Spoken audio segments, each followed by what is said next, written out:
The concept is that I wanted to do one of those funny little flip book type mini movies of my shows, and so that's what this is. And there are 3 different books, and there are 2 sides to every book, and they come packaged like this, all with a bow.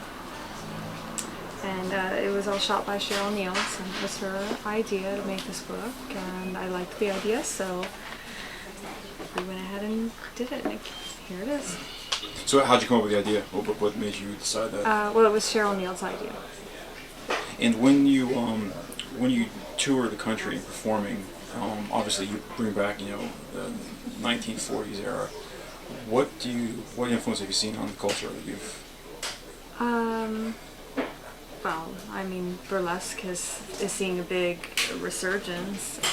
I've been performing burlesque since the early 90s, and it's definitely taken quite a bit of time before it really started coming into the mainstream, and I think it's really at a pinnacle right now, where I think there's burlesque in every major city all over the world, really, in a lot of different places. So I'm glad that people are finally understanding more of what burlesque is about.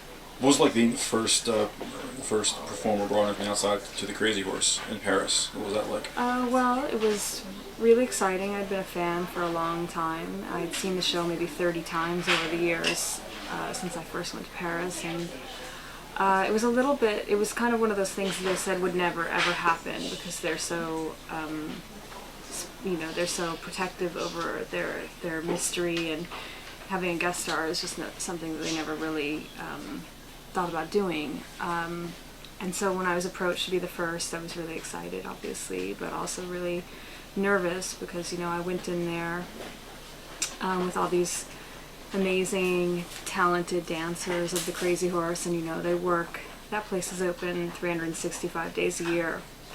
And so it was they seemed slightly suspicious of me when I first got there, because there was getting all this media attention, and it wasn't until really like the first show when they actually saw this really excited audience that they hadn't had in a long time. That was really, they were rooting for them, and lots of celebrities in the audience. They started to really embrace me and understand what I was about, and I continued to work with them. I did a couple different runs, and I started creating shows with the girls, and we just have a big mutual admiration for each other now, and a really great friendship. I always really liked the 1930s and 40s and even the 50s, because I felt like the icons of that era were very clearly created beauties, and it was all about glamour. And I think the reason that appealed to me and still appeals to me is that I felt like a very ordinary looking girl, and I loved this Hollywood transformation, the idea of taking this like normal girl and giving her this big Hollywood makeover, from the name to the clothes to the hairstyle.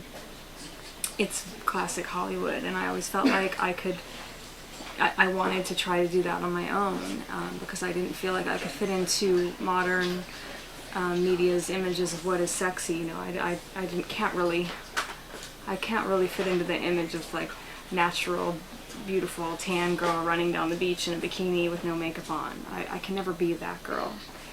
So that's one of the reasons that old Hollywood really appeals to me.